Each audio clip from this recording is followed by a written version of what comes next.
تمہارا نمازوں میں رونا بے وجہ تو نہیں، ذرا سی دیر کا مطلب اللہ کی نہ تو نہیں، تقدیر اللہ ہی بہتر لکھتا ہے، تمہاری کہانی ابھی اللہ نے مکمل کی تو نہیں، تمہارے آنسو اللہ دیکھ رہا ہے، تمہارے صبر سے اللہ بے خبر تو نہیں۔ جان جاؤ اللہ کی مدد آنے والی ہے، تمہاری آزمائش ہمیشہ کے لیے تو نہیں۔ کچھ تو بہترین لکھا ہے اللہ نے، جو دل ہر دفعہ صبر کرنے پر مجبور ہو جاتا ہے۔ کچھ تو ہے نا جو ایک دفعہ آنسو بہانے پہ دل مطمئن ہو جاتا ہے۔ کچھ تو ہے نا کہ اپنا دکھ اللہ کو بتا دینے سے دل ہلکا سا ہو جاتا ہے۔ کچھ تو ہے جو تم ابھی تک پر امید ہو کہ وہ کن فرما دے گا۔ کچھ تو ہے کہ تمہارے آنسوؤں کے پیچھے نا امیدی نہیں۔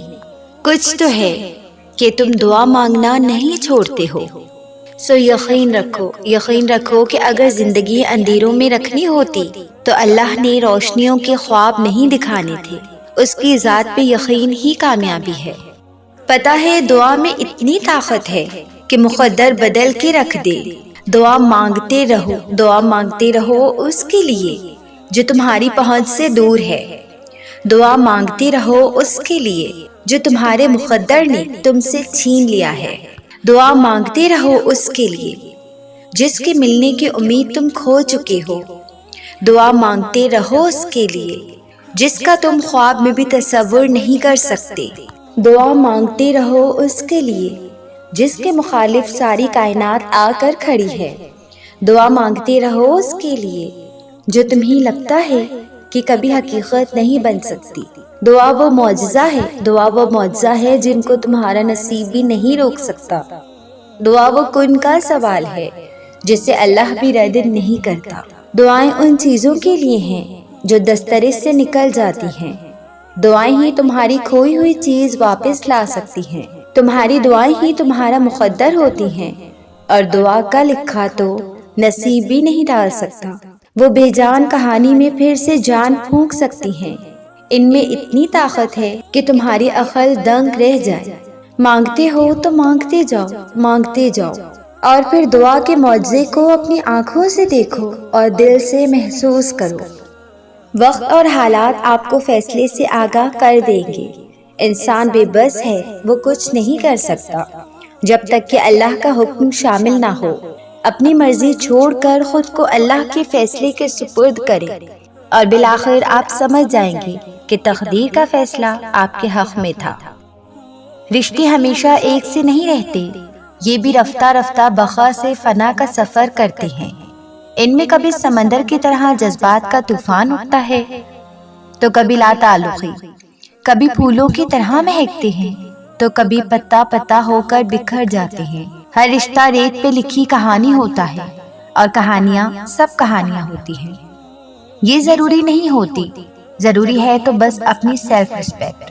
جو انسان اپنی عزت نفس کا رکھوالا نہیں، وہ کسی بھی رشتے کو نبھانے کا اہل نہیں۔ خود کو عزت دے، اہمیت دے، خوش نہیں، خوشیاں بانٹیں۔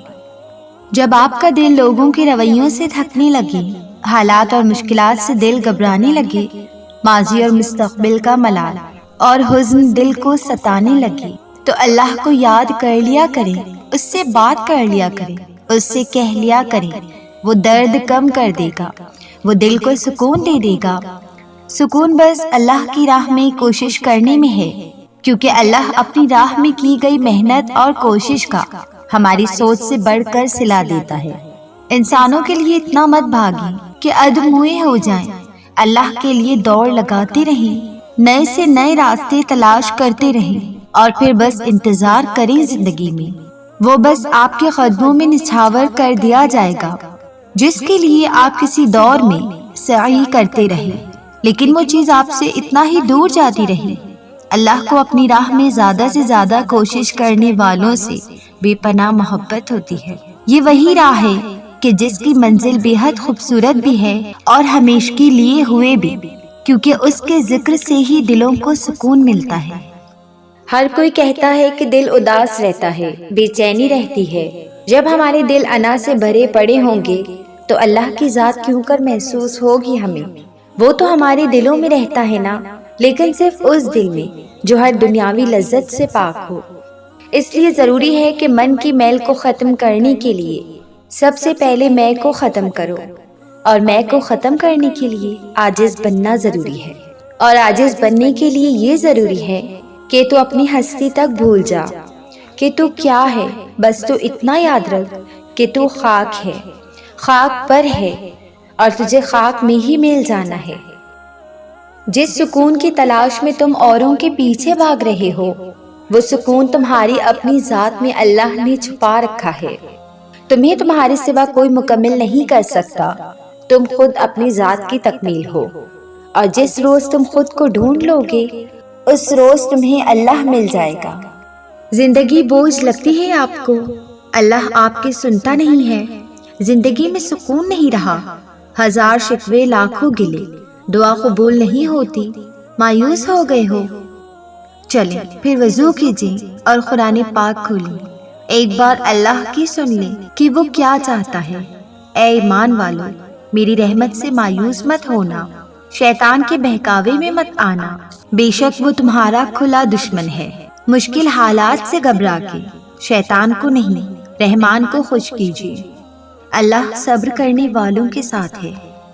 میں نے سیکھا ہے کہ رب کے آگے جھکنے سے، اپنی غلطیاں تسلیم کر لینے سے، اللہ کے آگے ہار جانے سے، خود کو اس کے سپرد کرنے سے وہ رب آپ کا بن جاتا ہے، پھر ساری الجھنیں سلجھ جاتی ہیں، محبتیں جھولیوں میں بڑھ جایا کرتی ہیں۔ وہ جو ہمیں ٹھکراتے تھے نا، وہ جن کے پیچھے ہم بھاگتے تھے، ان کو رب اٹھا اٹھا کر کے ہمارے سامنے لا کھڑا کرتا ہے، لیکن ہم اس وقت ان سب کو چھوڑ کر معرفت کا وہ سفر طے کر چکے ہوتے ہیں جس کے آگے کوئی چاہ نہیں رہتی، کیونکہ تمہارا تعلق اپنے اللہ سے جڑ چکا ہوتا ہے، اس کی رضا میں راضی رہنا سیکھ چکے ہوتے ہو۔ رب تو ملتا ہی ہے، پھر سب مل جاتا ہے۔ ہو سکتا ہے کہ اللہ کو آپ کا مانگنا بہت پسند ہو سکتا ہے کہ آپ کی دعائیں آپ پہ اللہ کی رحمت کا ذریعہ ہوں۔ آپ مایوس نہ ہونا کبھی بھی، کیونکہ ہو سکتا ہے اللہ کو بہت محبت ہو آپ کی دعا کے لیے اٹھائے گئے ہاتھوں سے۔ تم جو کہتے ہو کہ بہت دعائیں کی ہیں قبول نہیں ہوتی ہیں، ہو سکتا ہے کہ ان دعاؤں کے بدلے میں اس نے جنت دینی ہو۔ پریشان نہیں ہو، دعا مانگنا ترک نہ کریں، اللہ آپ کو بدلے میں اپنی محبت عطا کر رہا ہے، اور اس سے خوبصورت کیا ہو سکتا ہے بھلا۔ کن کی دوری پہ ہے بس یہ دعاؤں کا سلسلہ، ہو سکتا ہے نا کہ آپ کی اگلی دعا اس کی کن پہ ختم ہو۔ تم خود دعا کے لیے ہاتھ بلند نہیں کرتے، بلکہ جب اللہ کو تمہارا مانگنا پسند آ جاتا ہے اور جب وہ تمہاری چاہت میں راضی ہونا چاہتا ہے تو وہ تمہارے دل اور ہاتھوں کو دعا کے لیے کبھی تھکنے نہیں دیتا۔ وہ جس کو جتنا زیادہ آزماتا ہے نا، پھر اس کو اتنا ہی زیادہ نوازتا بھی ہے۔ کبھی تو شیطان دل میں خیال ڈالے کہ وہ ہمیشہ تمہیں ہی کیوں مشکل میں ڈالتا ہے، تو اس مردود کو ڈانٹ کر بھگا دو کہ بھلا جس سے محبت ہو، ہم بلندی پر بھی اس سے ہی دیکھنا چاہتے ہیں۔ تو کیا ہر کسی کو بلندی مل جاتی ہے؟ مشقتوں کے بغیر مل جاتی ہے؟ نہیں نا۔ تو اس رب کو بھی تو تم سے محبت ہے نا، تو کیا وہ رب کھرے کھوٹوں سبھی کو جنت کے بالا خانے دے دے، سبھی کو ایک جیسا کر دے؟ آزمایا تو جائے گا نا، کھرا کھوٹا الگ کرنے کے لیے، بہترین بندوں کا سلیکشن کر کے جنت میں بسانے کے لیے، اور آزمایا اس سے ہی جاتا ہے جس میں قابلیت ہو۔ اس رب نے تم میں جنت تک جانے کی قابلیت دیکھی ہے، اس رب نے تم میں روشن راہوں کی طرف بڑھنے کی چاہ دیکھی ہے، پھر بھلا وہ کیسے تمہیں تمہارے حال پر چھوڑ دے؟ کیوں نہ تمہیں آزما کر آگے بڑھا دے، اگلا درجہ دے دے، ایمان کا، جنت کا، اپنی محبت کا، چاہیے نہ بلند درجے۔ بس پھر گھبرانا مت مشکلوں پر، کبھی جو دل تنگ ہونے لگے تو اسی سے حال دل کہہ دینا، دل کی اس تنگی کو آنسوؤں میں بہا دینا، پریشانیوں اور مشکلوں کو دعاؤں میں ڈال دینا، اور رب سے صرف صبر مانگنا، کیونکہ آزمائش میں اصل کامیابی صبر ہی تو ہے، اور صبر کا صلہ جنت کے سوا کچھ نہیں۔ جب اللہ کی طرف سے تمہارے صبر کا صلہ آئے گا تب تم بھول جاؤ گے کہ تم نے کبھی کچھ کھویا بھی تھا۔